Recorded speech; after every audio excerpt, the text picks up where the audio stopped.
Magandang araw sa atin mga ka-TH at once again, this is Saikuno Torrehanta. Welcome back sa aking YouTube channel. Andito ako mga ka-TH sa isang kagubatan. Yan, maliit na kagubatan mga ka-TH. Ito ang area. Yan, patungo doon sa ibabaw. At ngayon, meron akong nakikita na kakaibang mga markers dito. At ang una nating tingnan ay itong mga stopper ng tubig or mga harang mga ka-TH. Yan, mga harang sa tubig. Ito ay dead creek, magkakatubig lang ito kung umuulan mga ka-TH.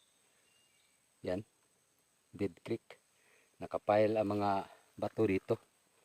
Kaya kapag merong nakapile na mga bato, tingnan ninyo kung sa unahan meron pa din tulad dito mga ka-TH. Para makonsider mo na merong buried site na mga Japanese dito. Kadalasan kasi yan ang ginawa ng mga Hapon na gumawa sila ng mga harang. Ito, harang yan mga ka-TH, isa, apat na malalaki mga bato na nilagay nila dyan. At ito yung malapad na bato na nilagay nila dito. Stopper yan ng tubig mga ka-TH.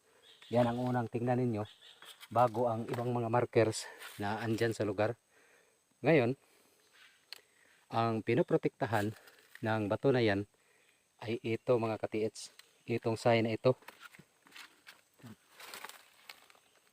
Yang ulo ng manok ang nakikita ko dito. At kung tingnan niyo sa likod, ito ang kakaibang mga markers na inukit ng mga Hapon. Hindi masyadong klaro dito mga ka-TH.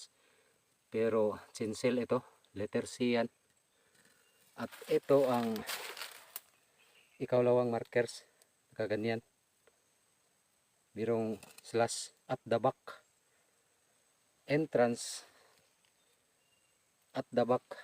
Ito. Kaganyan mga ka-TH.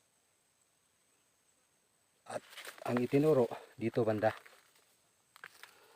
At ang pinters mga ka-TH na nilagay ng mga Hapon, itong mga ganito, letter T.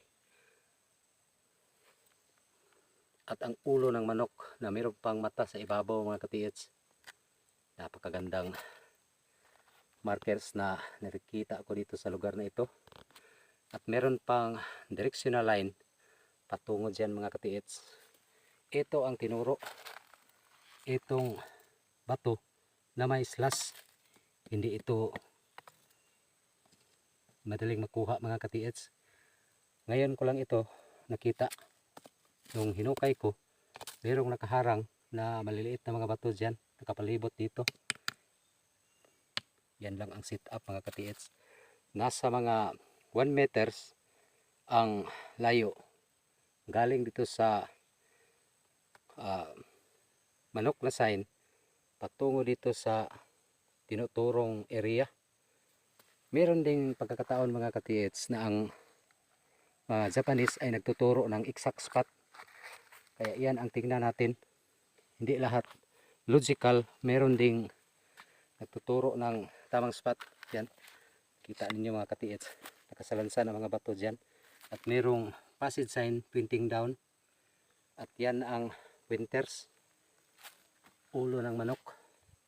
Yan. Tingnan nyo mga ka-TH. Yan ang nakaturo dyan sa spot na merong tinuro na passage sign.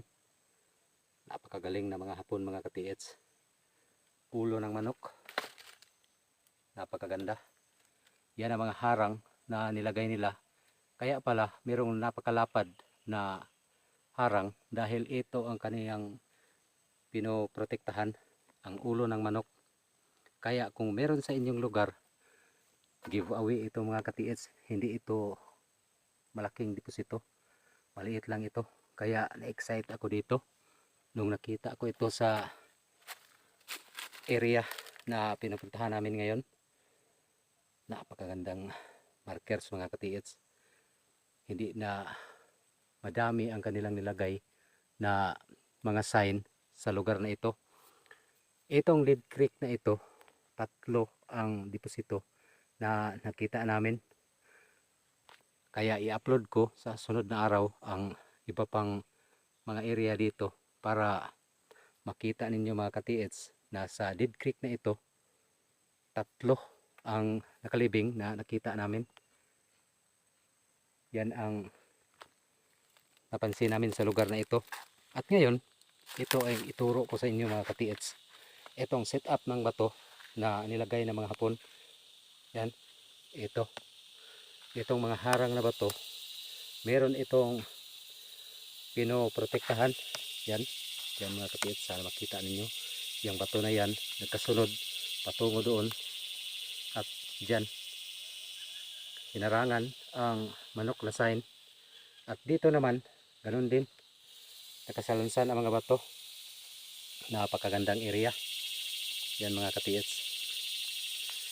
Pasensya na kayo mga ka-TH, tumunog na ang gangis. Hapon na kasi nung dumating ako dito. Yan, meron na mga gangis na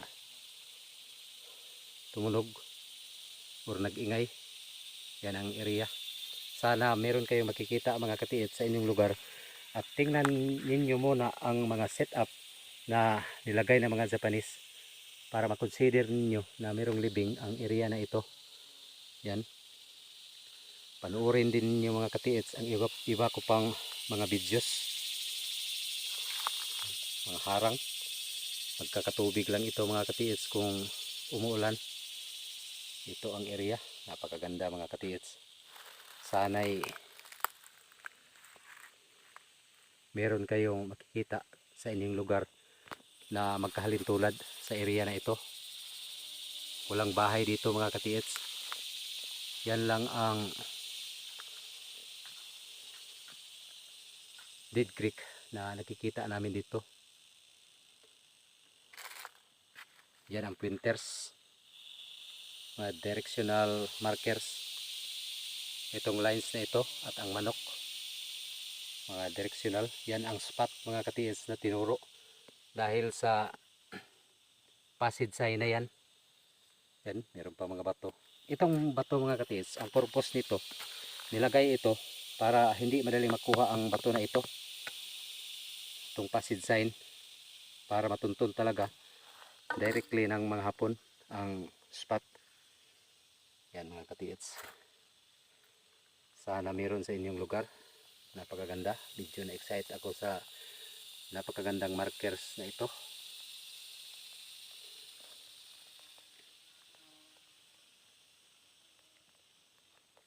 Tatrabahuin namin ito mga ka-TH. At meron pang iba doon sa ibaba na bahagi. Yan. Napakaganda. Ito. Yan mga ka-TH. Napakaganda. Ang meron pang ito ang nakaturo. Yan. Yan ang nakaturo patungo dito. Yan mga ka-TH.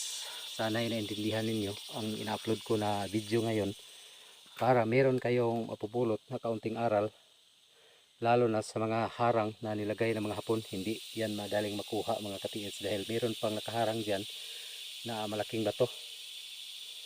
Dito pa talagang harang talaga para hindi makuha, madaling makuha ang batong pointers, ang ulo ng manok.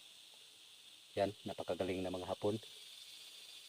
Sadyang tinarabaho talaga nila para mahirapan ang lahat ng mga treasure hunter na magbalak na humukay sa area na ito. Chicken head mga ka-TH. At yan lang po, maraming salamat sa panonood at pagtitiwala ninyo dito sa aking YouTube channel, Golden Philippines. Sana'y meron akong maitulong sa inyo mga ka-TH kahit ang video lang na ito. God bless always sa atin mga ka-TH.